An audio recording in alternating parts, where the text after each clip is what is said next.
What's up, brothers? Good to see Guys, everybody again this week for an episode of Blind Pig, courtesy of bgobsession.com.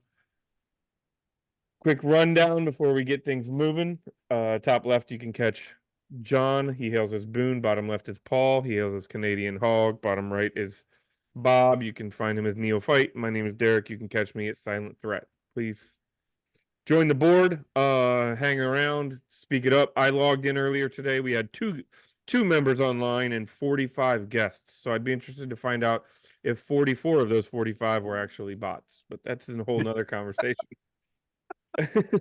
But if there were 44 of you lurking, please join the site. It's free, it's fun, and I promise we will engage in the correct manner. So um I'm sure we'll talk about it a little bit today, as somebody I think had tight ends, right?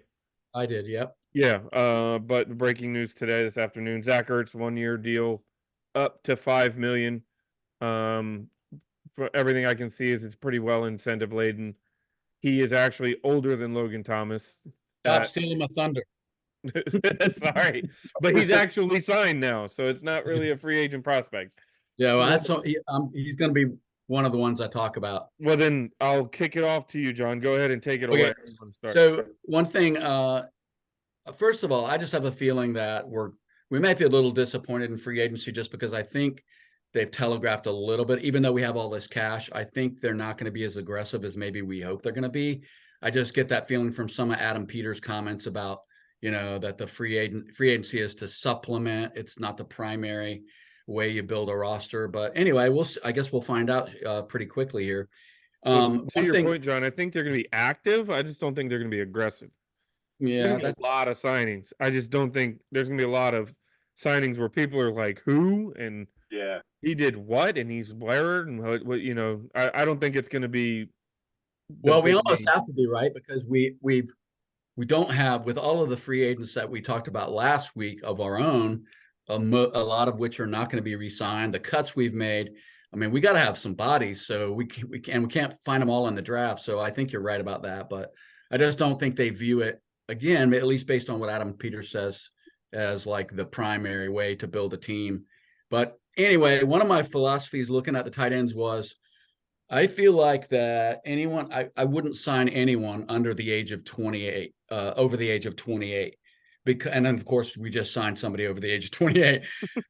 But unless you're using that guy as a mentor, which I'm going to talk about Zach Ertz in a minute, I just kind of feel like we need guys coming off their first contract because we're not going to be a contender in the first 2 years. I don't think. I mean, anything can happen, but you need guys that'll be still relevant, as we kind of start seeing the results of improved rosters and improved drafts and all the rest of that, improved coaching. So that's just what I went with. Is I'm not going to look at anyone that's older than 28. I actually wanted Dalton Schultz, but the Texans are smart, and he had a really good season with Dalton Schultz last year. And he's definitely the best tight end in this free agent group, which is not a particularly strong one for tight ends. But obviously, he signed a 3-year extension, so I'm not going to talk about Dalton Schultz.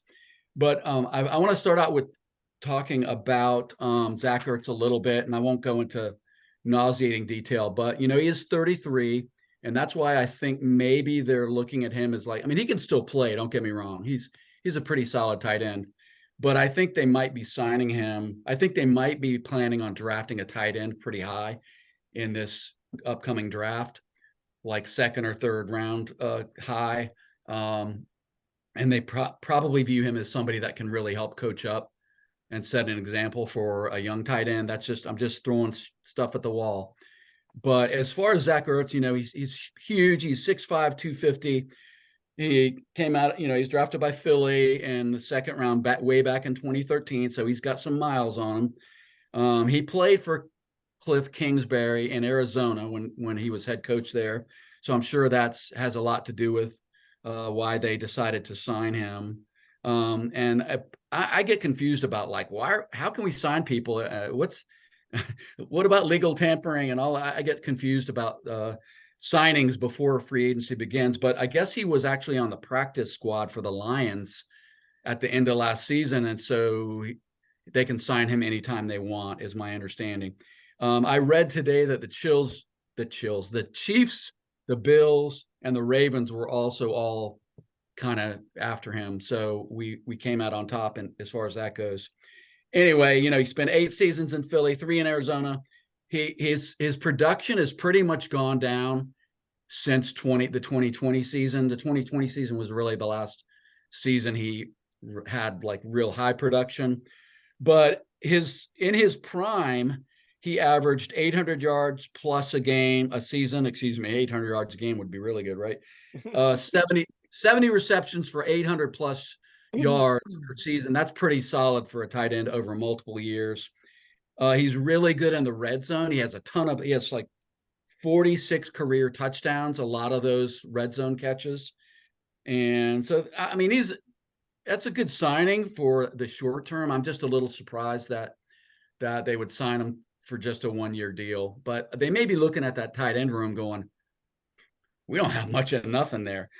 So we got to get somebody reliable, even if it's for the short term. So that's obviously one of the guys. And then I'm going to talk about one other guy. I would have talked about Jonnu Smith, but he got signed. I really like Jonnu Smith, but where'd he go? I missed it. I'm not sure. I know he got signed though, or he's signed. Noah Fant is the guy that I want to talk about, and he's Jonnu Smith went to Atlanta. There you go. So he stayed home. Noah Fant is 26 years old. So that right off the bat, that's one thing I like about him. He is 6'4", 250, so he's another big tight end. Sorry, I lied. He went to Miami. Miami, okay. Font is a former first rounder. He was signed by drafted by the Broncos in 2019. The thing I like about Noah Fant is not only is he big, but he is very fast. Like if you don't tackle him initially in the open field, you got a problem. The guy can move. He's got like probably one of the fastest tight ends in this free agency group. He has a 68.3 receiving grade from PFF, so he's got good hands. He played for the Seahawks last season, and they hardly used him. So I think he's got a lot of potential in a good offense. And in the 5 NFL seasons, 3 of which were in Denver and then 2 in Seattle, he averaged 561 yards per season, 50 receptions, had 14 total touchdowns, only fumbled once in his entire NFL career so far. And this is the big one for me. He caught 71% of the balls thrown his way, which is better than Dalton Schultz. So the guy can catch. He's fast. He's a good player, and I just think he's been underutilized. And he was one of the players that got shipped. I don't think they wanted to get rid of him, but he was part of the Russell Wilson trade. So I think they kind of got maybe they got jobbed and having to give him to Seattle. And that's the only reason he ever left Denver. But anyway, that's the guy that I would, if we're going to sign somebody else remaining in the free agency class, that's the guy that I would go after. That's what I got.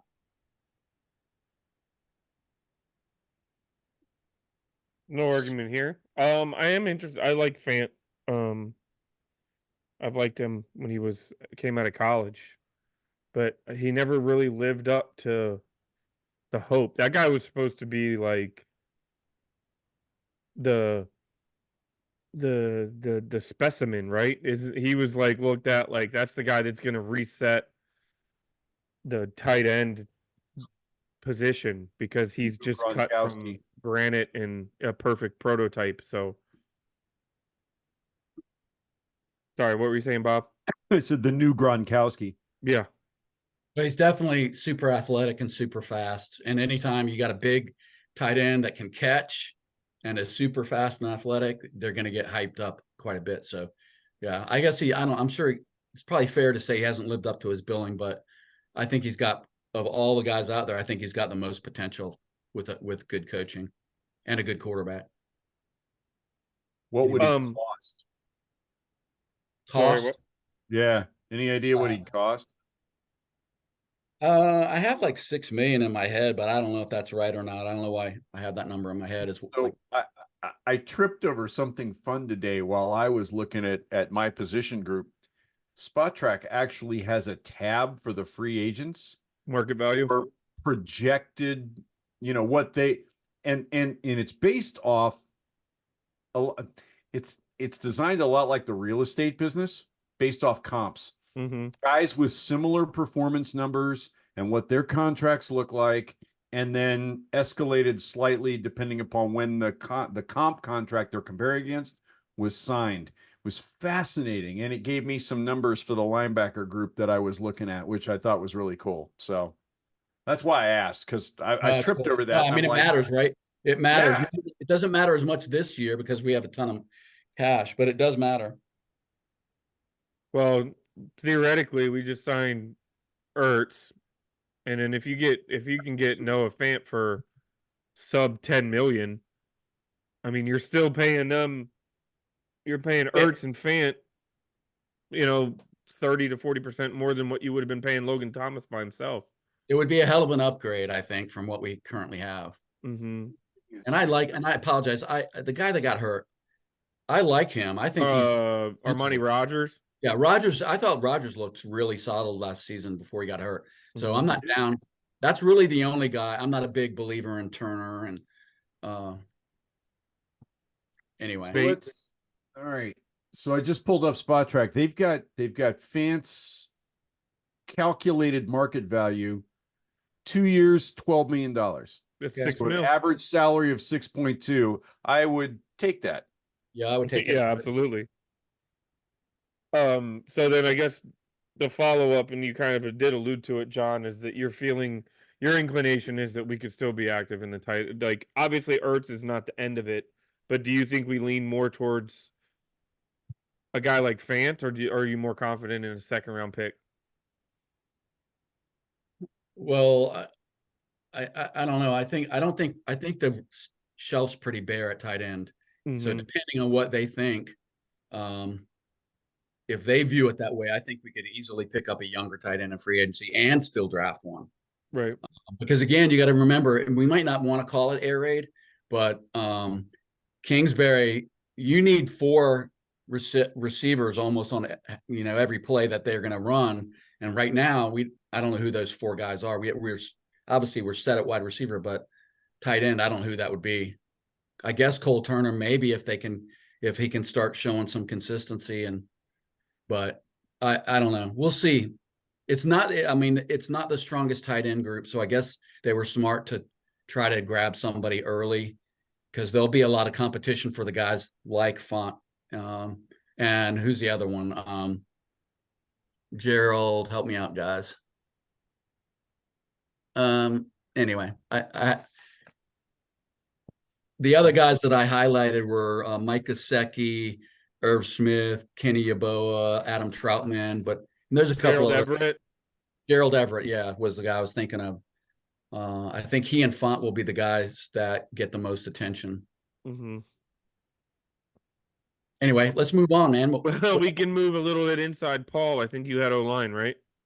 Yeah, I have essentially the whole offensive line. So, well, we need the whole offensive line, so that works. Yeah, I suppose. So I've highlighted 2 interior guys and 2 guys at the tackle position. I'm going to try not to make this super long. I'm going to give you a warning ahead of time. It probably will be long-winded though, so I apologize in advance. I guess the perspective I took with this was, as we currently stand along our offensive line, the cupboard is completely, and when I say completely, I mean completely bare. We don't have a left tackle right now under contract. Cornelius Lucas is set to be a free agent, and he's obviously been a guy that has played both sides of the line for us. Chris Paul, as we stand right now, is our starting left guard. Stromberg at center, Cosme at right guard, and Wiley at right tackle.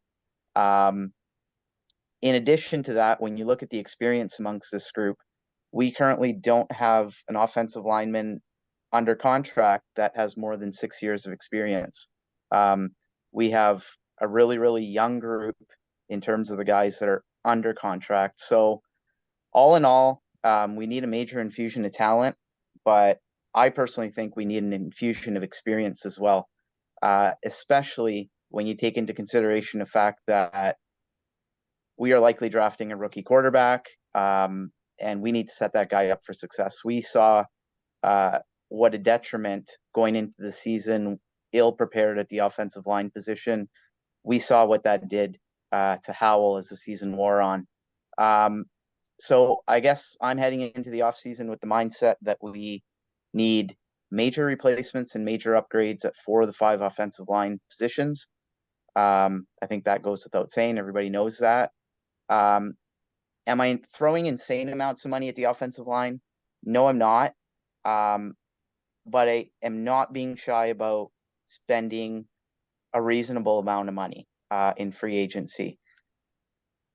Reasons why? Well, again, we're likely going to have a young quarterback, so you want to provide for that individual. But at the same token, I'm not,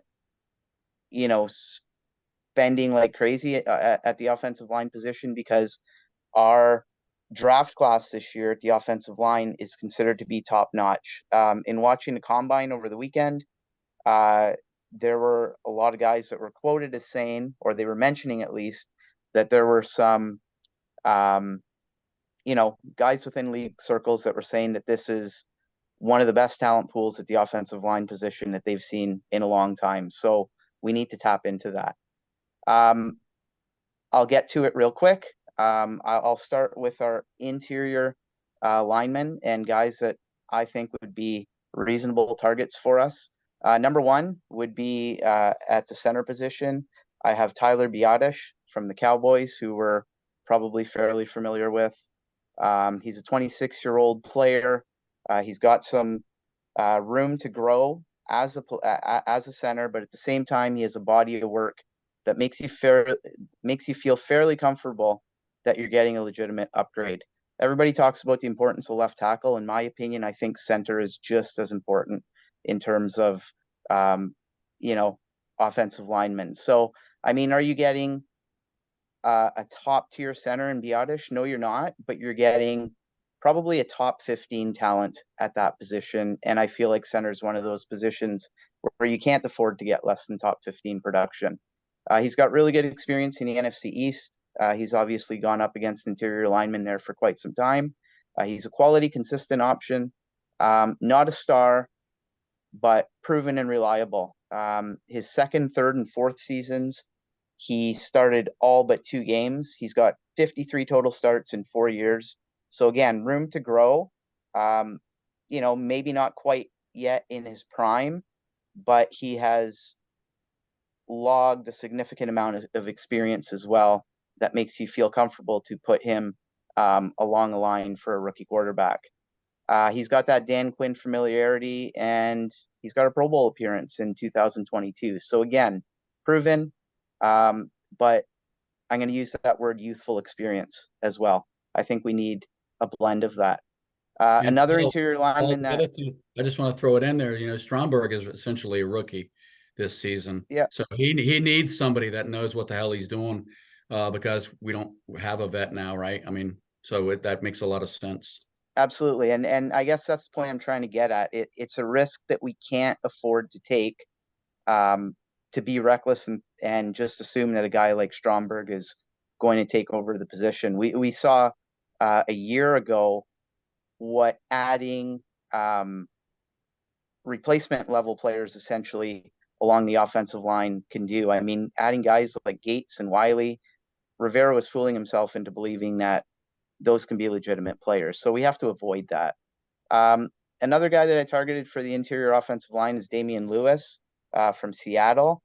Again, I don't think he's going to break the bank. You'll be spending a decent amount of money to get him, but at the same time, you're getting a quality football player. He was cited as being one of Seattle's most consistent performers along their offensive line for the last several years. He's described as being one of those maulers, and we know that Dan Quinn is talking about, physicality. We know that Adam Peters is talking about establishing a physical identity. He's one of those guys that can fit that mold. He's played both guard spots in his NFL career, but he solidified himself as a left guard primarily for the last 3 years with the Seahawks. I think he would make a nice pairing with Cosme, who has seemed to find a nice fit at right guard for himself. Again, another player with what I like to call youthful experience. He's played over 900 snaps, 3 of his first 4 years in the NFL. And he's allowed 3 or fewer sacks all 4 seasons in his career, as well as logging 5 or fewer penalties in his last 3 years as well. So a pretty responsible player, a youthful player, someone that can grow with a young quarterback, someone that you can add along your line and avoid having constant turnover. And I think that's important for a young quarterback as they continue to grow and develop. So he should be someone that we consider, I think, as well. I'm going to try to make the offensive tackle position pretty quick and then give you guys an opportunity to jump in and share your thoughts and ideas. Again, I think we need to target the draft, and I think that we need to add at least 2 guys along our offensive line in the draft. There are some really top tier players that we can add there. I'm really hoping that we add a rock solid left tackle in the draft. So what I thought might be a reasonable target might be a guy like George Font, played in Houston this past year, a little bit older than the guys that I was describing earlier on the interior of the line. He's 31 years old. Broke into the league in 2016 with the Seahawks, where he started 24 games over 3 seasons there. He then started 36 games for the Jets from 2020 to 22. So in total, he's got 60 total games with starting experience. He signed a 1-year deal last year with Houston. And I found him to be a pretty cool story because he was basically brought in late. It was in July. The Texans brought him in and just basically brought him in to, be a safety blanket. Titus Howard was expected to start at right tackle for Texans last year, ended up getting injured. A lot of people credited Font with being someone that, was a catalyst along their offensive line this year and allowed CJ Stroud to be assisted in having a great amount of success. He logged over 1,000 snaps a year ago for the Texans. And, he was thought to fill in really, really admirably, and played 13 games at right tackle, and also had some spot duty at left guard as well. He's considered to be a guy that's pretty athletic, long arms, good feet. I think he's a ex-basketball player, so he's got that athleticism to him. Considered to be a really solid run blocker, and I think that can be important for us as we're trying to establish a physical presence in our ground attack with Brian Robinson. And the Texans thrived last year with some of those longer developing pass plays that were staples of their offense, and Font was considered to be a key contributor in that regard. I think he's a guy you can probably bring in on a cheap for a year or two, and might be a nice little stopgap for you, and maybe someone that can, add some stability to the right tackle position. I think he can probably give you better production than Andrew Wiley, who gave up, I think, 11 sacks last year. And he can probably come in cheaper than what we would be paying Wiley if we kept him this year. So might be something to consider. The last guy, and I'm sorry again for being long-winded here, the last guy I'll talk about is Jonah Williams. If we're going to add someone who's, maybe going to be more costly, this might be a guy to target. He's got 4 years of experience in the NFL. I think he's someone who has a little bit of a chip on his shoulder. He's a Bengals player. He started 59 games in his career.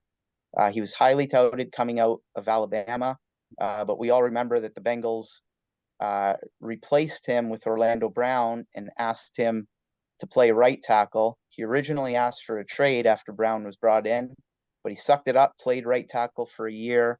And I think he's a guy that's got a lot to prove. So maybe a change of scenery, going somewhere where maybe he can have an opportunity to play left tackle. Essentially he might be a guy that wants to prove that first round draft status from 4 years ago, where he was, I think, the 11th or 13th overall pick. I think he's a guy that has some untapped potential and someone that can potentially grow with a young QB for several years to come if the coaches can get the best out of him. I don't think he has shown his best quite yet, but if the team was willing to take a chance on him, it might be something that can work to their benefit down the road. I'm going to end there. Those are my guys. That's what I got. And I'll let you guys share. I think I think I think we all are in lockstep here that we're not going to be going like.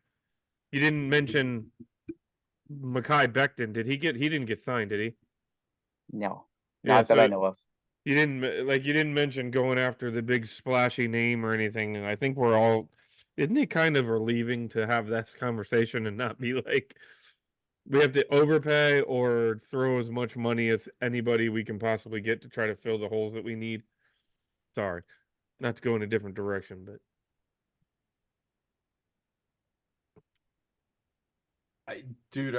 Paul, I like your guys. I really like that center out of Dallas. Dallas has been renowned for a number of years now for the strength of the offensive line. And I think center is highly underrated. Granted, I'm not advocating taking center at number 2. Somebody on the board jokingly advocated that, in the last couple of days. But of course, somebody on the board also jokingly advocated taking a cornerback with like our top 6 picks. But highly underrated and necessary. Stromberg may end up being the guy. Who knows? He looked good in the short stint that he got at left guard this year, but then he almost immediately got hurt. I don't want to tag the guy as being, fragile, but he didn't get many snaps before, he was in the training room, which is not a particularly good sign for a rookie. Granted, weird things happen to linemen, both offensive and defensive. See Phil Mathis, last year in the first game of the season. But Stromberg may very well be the guy, but you're absolutely right. Center is one of those positions. And a lot of this, I guess, is going to depend on how Kingsbury determines, or in Kingsbury's system, who determines the coverage and who calls the coverage or the protections, right? If it's more on the quarterback, the center becomes a little less important. If they're sharing the duties, then the center really needs, some experience and an eye to things. Otherwise, you got 2 totally inexperienced guys, assuming, well, even if it's Sam Howell, you're still only talking about 17 games, right? We're not talking about a plethora of experience if it's Sam. So whether it's a rookie or Sam, you still want somebody more experienced. I don't think it's a coincidence that the line play got better when Larson came in this last year. That's a 10-year veteran who knows what he's looking at with defenses and making line calls. And so I think center I think everybody's staring at the tackle thing, and I think you've kind of hit it on the head by leading with center, Paul. We got to build from the middle out, I think, maybe. Well, they either think they really have something in Stromberg, or they're going to swing big, at center especially. And I don't think Stromberg. I did a lot of looking at his college career pre-draft and post-draft last year, and he did not. He was pretty durable in college. I don't think he had any major injuries in college, but I think it's just one of those things. And when you're a rookie on a bad team, they probably are just exercising caution with, you don't want to bring the guy back in a pointless season and have him, really get hurt. Anyway, my 2 cents. all right, Bob, you're up. Oh, me. All right. So I'm with everybody else here. I don't see us splashing big. I've got a guy on the list that I would dearly love to have, but I don't see it happening. We'll close with him. And he's a name we all should be familiar with because he's from right up the I-95. I think we need to start with who's on the roster, because officially, if you go look at WashingtonCommanders.com, or it's commanders.com, I guess. You go look at the current roster. There are 4 guys on the roster listed as linebackers. Damon Davis, we all know. Keandre Jones, who we just signed off somebody else's practice squad just a couple of weeks ago, right? He's a guy. He's 26. He's got all of 8 games played in the NFL. So that gives you an idea, right? The other two, well, I take that back. Not the other two. Brandon Boyer Randall is yet another just a guy. He's nearly 27, has 0 games played in the NFL. So I don't know what they're doing with. I'm guessing that's. I hate to write a guy off this early, right? But it sounds like training camp fodder to me. And then the last is Andre Jones Jr., who I think we all think of as more of a defensive end, right? He played more end last year. He wasn't playing as a linebacker. So theoretically, that means we've got one linebacker on the team right now in the form of Jamin Davis. I'm also taking Dan Quinn at his word that, you know, they're looking at Jamin Davis and they think maybe he's been misused and they want to kind of. I took Dan Quinn's words to mean poor man's Micah Parsons, right? Is kind of what I'm envisioning this next year, the role for Jamin Davis, which means he's getting after the quarterback. He's playing downhill. He's hunting effectively. So we need coverage guys and we need guys that know how to stay home. And so I started looking with that in mind. I also don't think we're going to spend a massive amount of money. I don't expect a big splash in the draft. If you go look at San Francisco's linebackers, they've got a 3rd-round guy starting in the middle that was drafted by Green Bay that they picked up as a free agent after his 4th year. And then you've got Fred Warner, who was drafted in the 3rd round, and Dre Greenlaw, who was drafted in the 5th round. The highest guy they've got on the team is a 2nd-round pick, and he's behind Greenlaw. He can't get into the lineup, right? Because Greenlaw is that good. So I fully expect to see some kind of a move on linebacker in 3rd, 4th, 5th round with Peters. Nothing big. Bob, can I ask you a question? Sure. Are we, and again, I've told the guys offline that I've not been glued to Twitter like I normally am. Last 2 weeks, I've kind of been absent, so I could have missed the news. But Barton and Hudson, are you assuming that we're not going to sign either one of those guys? They're both still out there. And, so I don't have either of them on the list. And I don't have either of them on the list because we're familiar with them, right? That's really the big reason I left them off. It wouldn't surprise me to see us re-sign either of them. Barton's got experience with Norton from his time in Seattle. So there's ties there. And Kaliki Hudson was nothing but a pest for every offense he played against this last year. I'm not saying the guy is brilliant, but the dude's high motor, and to kind of steal Witt's words, he arrives with violence. He doesn't mind getting out there and throwing his body around and hitting people. So I can totally see him being re-signed, but I haven't seen any rumors about either of them being, talked to by the team. So I don't know what that means at this point in time, because we're not getting rumors from this front office. Shit's not leaking, which is both great and highly frustrating. If I'm really honest, right? It's what we've all wanted for years. And now that we've got it, we're like dying for news. So there you go. Anyway, the guy that I'm looking at, a couple of guys I'm looking at that, well, here's the thing with linebackers. It looks like you're either going to spend real money or you're going to get your bargain hunting. There is really not a lot of middle ground. And when I started looking at linebackers, I took a similar view to John. I didn't look at anybody over like 26 years of age. In fact, I went to Spot Track and I brought up the free agent linebacker list and I filtered by age and reversed it. So I went youngest to oldest, and I didn't look at anybody over 26 years of age. And then, of course, today the news broke that we signed 33-year-old Zach Ertz, and I thought, shit, maybe I should have looked at some of the older guys. Because, if you think about it, Bobby Wagner has experience with both Norton and Dan Quinn out of Seattle. But the reports I'm reading about Wagner are that he'd really prefer to stay in Seattle, and he absolutely wants to stay on the West Coast. He does not want to come east. So, and he'd be effectively a big money 1-2 year guy. So I don't necessarily see us doing that.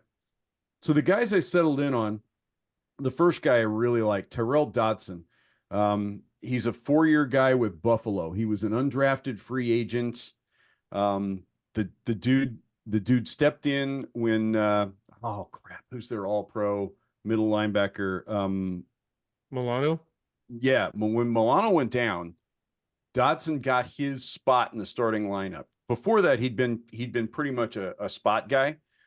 He got his spot in the starting lineup and racked up 70 tackles in effectively 10 games. The dude plays down on the line of scrimmage. He plays off ball. He's also fairly solid in coverage. Buffalo used him more as a run stopper than anything else. But I found several highlights of him out in the open field on tight ends, and filling in zone. He's got long arms. He apparently can catch the ball. I mean, granted, they're not going to show you the drops most of the time, but he's got an interception out there that was spectacular if you start looking around at stuff. And Buffalo fans seem to be really high on the guy. There's some tape of him in a post-game interview, stating fairly emphatically for the press that he feels like he can start in this league full time. So I think that's probably what he's looking for. He plays more on the outside, but I've seen him lined up on the inside of a 3-4. And I can't find a lot of holes in his game. I mean, granted, undrafted free agent. Spot Track thinks he can be had on a 4-year contract for $14 million, which frankly is kind of chump change in this day and age, right? And if he provides quality in any way, shape, or form, whether it's as a full-time starter or as a rotational depth guy, whatever, we're going to have a lot of that, right? Another possibility in that same vein is Aziz Al-Shiar, who actually has history with Adam Peters. Peters and the San Francisco front office signed him 5 years ago as an undrafted free agent after the draft. He played 4 years with San Francisco. The last year as almost a starter. I mean, it's tough to be a starter with Greenlaw and Warner on that team, right? But he had a tremendous number of snaps. And then last year he moved to Tennessee where he had over 900 snaps. He doesn't have a great rating on PFF, but you go look at his highlights, granted, highlights, YouTube, fully aware of what I'm saying here. You're not going to see the bad stuff for the most part. Nobody's going to cut that up and put it in a promotional video. But the guy's all over the place. And could very well be, again, that quality guy that steps in and starts for a year, maybe 2, and then potentially becomes a rotational depth guy as we build through the draft and bring in more talent at the position. The 2 high-end guys that I'm looking at, Kenneth Murray out of San Diego, again, 4 years. I'm seeing a lot of that. 4 years and no 5th-year option for first-round draft picks. Murray was a first-round draft pick, number 23 overall. Chargers did not pick up his 5th year. And so now he's a street free agent. And of course, I think the Chargers are actually unloading guys to get down below the cap too. So he's probably not going to get brought back in. Spot Track thinks we can have him for 2 years, $8.7 million total. Again, chump change in this day and age, especially for a guy that's a former first-round draft pick. He's got some really nice numbers out of San Diego and played right there in the middle of that defense. If I'm dreaming big, I want Patrick Queen from Baltimore. The guy is everywhere. And he kind of exploded this year. Baltimore did not pick up his 5th-year option this last offseason. So this was his 4th year and a contract year. And all he did was go out and make the Pro Bowl and second team and land himself on the second team All-Pro list. He had like 133 tackles. The guy is amazing in space. He plays like a cornerback in space. It's just wild to watch him on tight ends, crossing routes. It doesn't matter whether it's a tight end crossing or a wide receiver crossing. The guy is all over them. And for a team that hasn't seen good coverage out of the linebacker core I don't know. I don't remember the last time I saw good play in the linebacker core as far as coverage is concerned. Consistently anyway. This guy is like a wet dream. I mean, he's just everywhere. Now, the problem is he's going to be pricey. They're estimating that he's going to draw big numbers, like a 5-year contract for $93 million. There's also a lot of talk that he could go to Houston. There are a couple of guys off his college, his LSU national championship team playing in Houston. And the thought is that Houston might want him to replace Cashman, who they didn't tag and who may be going somewhere else in free agency this year. So it's kind of a domino thing, right? The other thing is you've got to think that maybe Mike McDonald in Seattle is looking at Queen out there on the open market and thinking, wow, I used this guy to great effect in Baltimore for 2 years. I could sure use him in Seattle too. And so there's history there, right? Assuming Queen and McDonald are on good terms, I can't imagine that wouldn't be a possibility as well. And if I could go to someplace like Houston or Seattle, Houston was in the playoffs. Seattle was just out of the playoffs and now has a head coach who was my defensive coordinator. Those look a whole lot better than maybe Washington does. And I'm not sure we want to spend $92 million on a linebacker either. But, just my thoughts at the moment. But if I were out looking at guys, that's probably where I would start. I love the guys you talked about early on. You love it when a late round draft pick, or even better, an undrafted free agent becomes a relevant player, kind of like what we had in Cam Curl. Mm-hmm. You love that because that tells you a lot about the guy's drive and motivation, and maybe a little bit of a chip on their shoulders. So I love that. I love the idea of the guys you talked about earlier. Yeah, and they look good. They look coachable. You've got to think a guy like Norton can't do something with that clay right there. One of the other things I looked at was guys that had been playing in good defenses or supposed to be good defenses. Everybody thought the Chargers were going to be great this last year. They kind of fell apart for any number of reasons. But under really hard-nosed coaches that believe in kind of old school football. And I'm thinking Vrabel at Tennessee, right? So anyway, that's what I was looking at and what I'm thinking. I don't know, it'd be real interesting to see, because I figure we've got to have at least 2, maybe 3 in free agency, because I don't imagine we're going to put more than 1 or 2 spots into it in the draft. More offensive line in the draft, I think. I think Paul's probably closer to getting the draft picks than I am.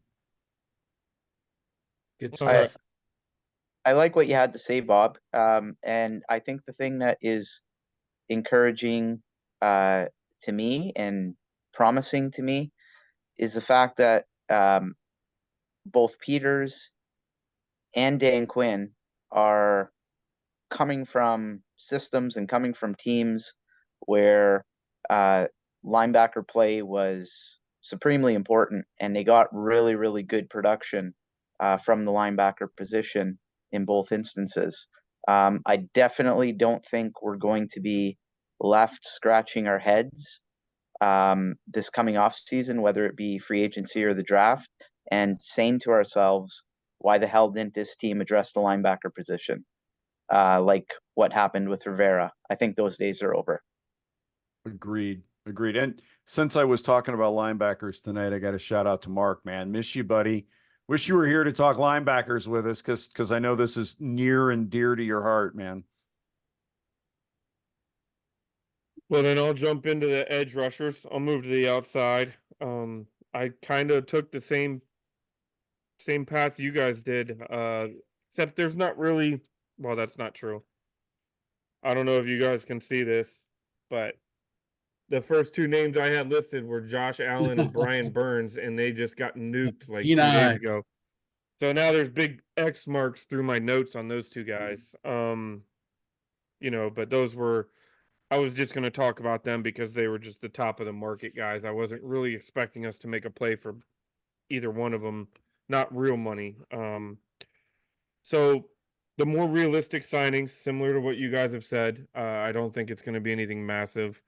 I don't think we're going to go break the bank on anybody, but I think they're going to look for guys that we can get some upgrades without long-term ramifications as far as commitments in a contract. The first one that jumped off the page at me when I was going through the names was Cleveland Farrell. He was actually a first-round pick in 2019 by the Raiders, and it was kind of one of those funky, weird picks that everybody was like, "Who?" Fourth overall. A lot of people believe he was overdrafted, but he actually 6'4", 265, so he's a big boy. In 2023, he actually signed a 1-year deal in San Francisco for $2.5 million, 1.8 guaranteed. Followed it up with 17 total solo tackles, 9 assisted with 4 sacks and a forced fumble. Tore his ACL in high school, but he did play in all 17 games in the 49ers. So, and you'll see a theme of just kind of connecting dots here with Peters or somebody within the coaching staff, because it just makes sense to me, because we have no idea what they're looking for at this point. I don't think he's going to be too awful expensive. He's coming off a season 1 year, 2.5. If you can get him for 3 and 27 or something, with a possible out after 2, I think that's realistic. I don't even know that it would even be that much, to be honest with you. But there's not a lot out there for edge rushers.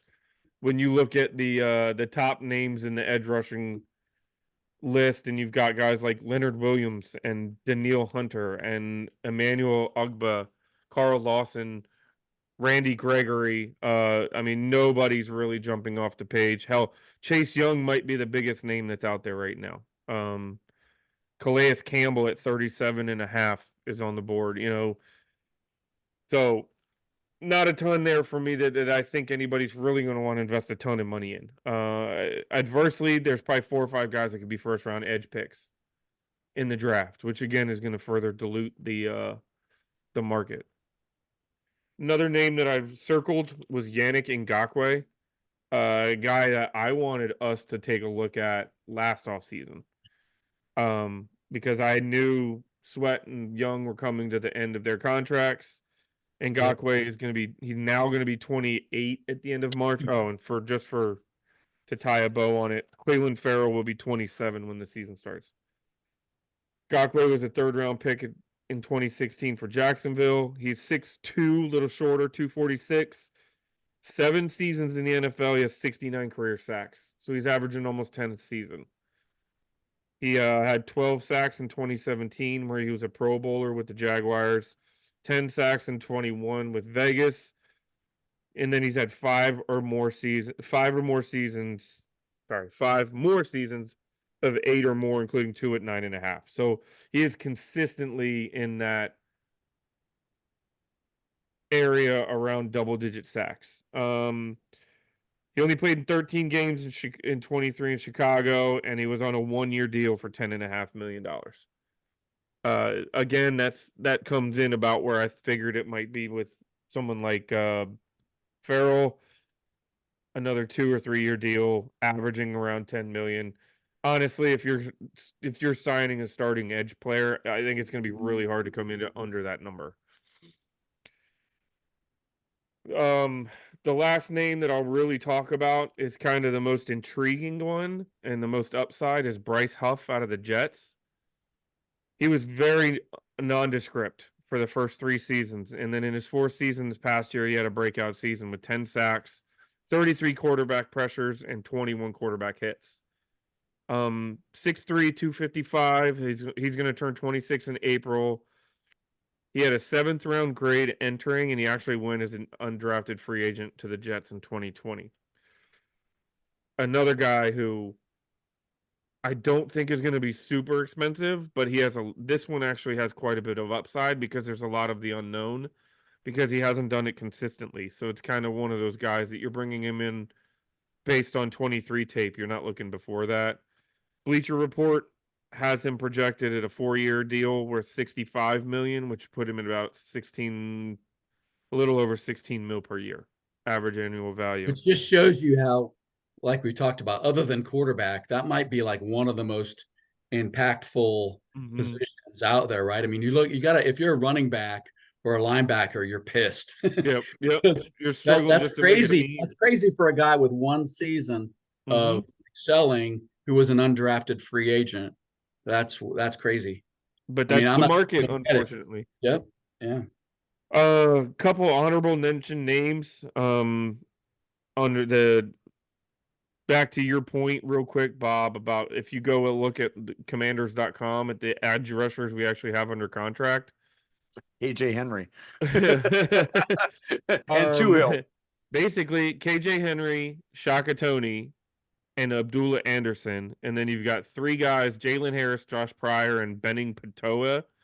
I call him Potato because it looks like it, who are practice squatter guys. And then you touched on Andre Jones Jr. So there are players there, but I don't think that there's cornerstone players there. I don't think that you're building your defense around anybody there. Well, and Tony's coming back from a year off, right? After suspension. So who knows? Yeah, who knows what kind of shape he's going to. Guys don't come back from a year off very often and be the same guy they were. I've noticed. So I don't know. Pending free agents as edge rushers, we have F.A. Obata, James Smith-Williams, and Casey Toohill. If Ron Rivera was still the coach, I could see us bringing back all three of those guys, but now I don't know that any of them come back. I don't think anybody's tripping over themselves to get any of those guys. We like guys like Smith-Williams. I like Smith-Williams because of his versatility. He can play down and he can play inside and outside, but I actually think we're going to sign Toohill. We're going to re-sign Toohill and Smith Williams, and Obata probably not. But that's right. just. But even if you, I think they love Toohill's attitude, and I think we might have talked about this last time, but he's just one of those lunch pail guys that like plays way above his talent level, like consistently plays above his talent level. But who knows? A couple more honorable mention guys with some San Francisco history. Chase Young, I didn't want to dig into it, but there is always a chance we could bring him back. Adam Peters did trade for him. I'm not holding my breath, but who knows? Not to mention the fact that we just hired the assistant D-line coach from the 49ers to be our D-line coach. So there are connections there. Additionally, Randy Gregory and Solomon Thomas are both going to be free agents also. They were in San Fran last year. And then from Dallas, Dorrance Armstrong and Dante Fowler Jr. They both played with the Cowboys last year. So you wonder if Dan Quinn's not going to, tap one of their agents on the shoulder and say, hey, does your guy, what do you think about your guy joining me up here in Washington? But at this point, I think you guys would all agree with me that we're looking at what we might want. We're just throwing shit at the wall to see what's going to stick because we have no idea what these guys are thinking, what direction they want to go, what scheme they want to run. No tendencies at this point. So, hey, we talked about tight end, O-line, corner, linebackers, and edge rushers. So that pretty much guarantees we're going to sign a wide receiver, a running back, a safety, and a defensive back. yep. That's how it works. Yeah. That's how it works. Well, when I picked the position groups, I was literally going by the spots that you knew we were going to be active for. No, I think that's a good idea. I could see us going into this season being very limited in activity with corners, just because we have bodies at corner. I don't know what their thought process is, but we're going to have to sign the position groups we've talked about today. So. All right, guys. Good discussion. If you guys have nothing else, it's coming soon, man. I don't know. I can't pull up the countdown clock right now, but it's we're not far off, right? No, we're not. I can pull it up. I think it won't be a mystery for much longer. Well, I mean, the tag deadline is gone, and true to his word, we did not use the tag on Curl. Yeah, I think the Curl posted on Twitter yesterday. I did see this. He posted the peace sign.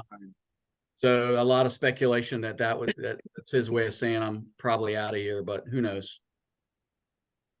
Yeah. I mean, I think it's going to be one of those things where they want to sign him. I'm sure they want to sign him, but you can't go crazy with it, right? Because he hasn't done enough to warrant crazy money. Well, not only that, we're not in a position as a team to want to go crazy.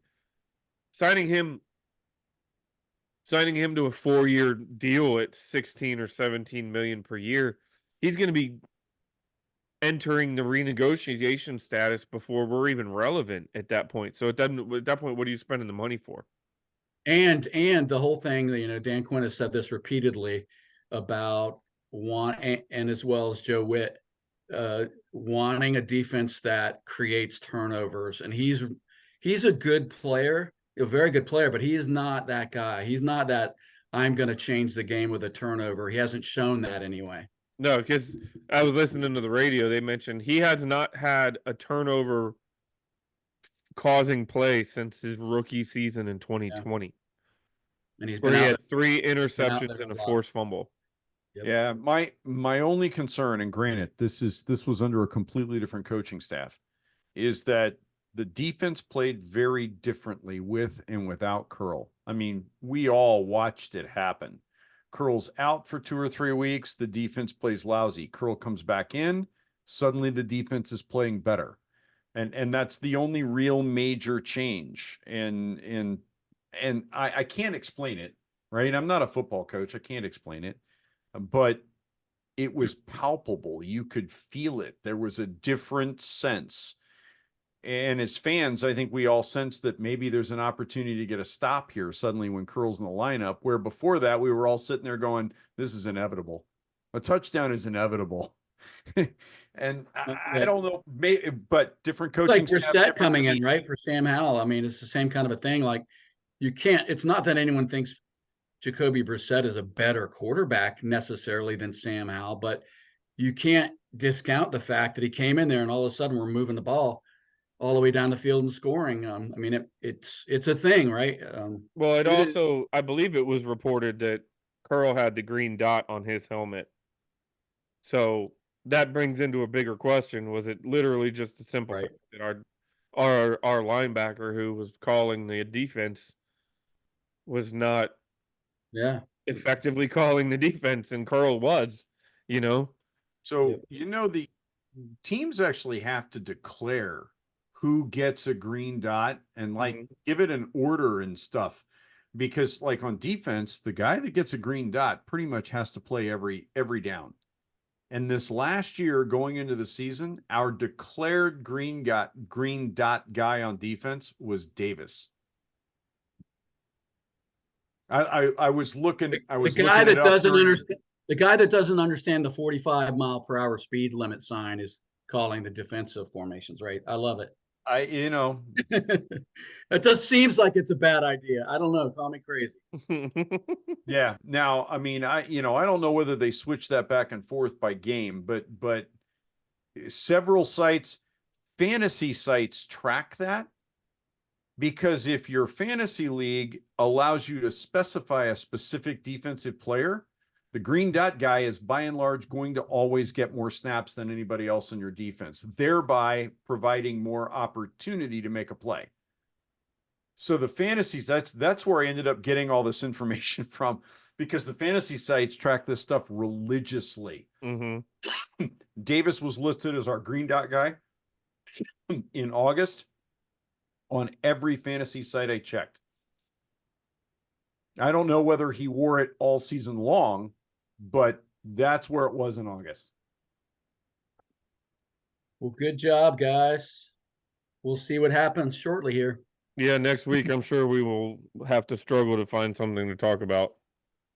And then for those that haven't followed us in the past that are listening, we will move right into position group breakdowns for the draft. Mm-hmm. As soon as we know we'll probably have a react pod on who do we sign. I'm sure we will do that. And then we're going to kick right into the annoying pre-draft speculation. But I will say, I said it last week, we've had better luck with predicting draft picks and who we should draft than some of Ron Rivera's.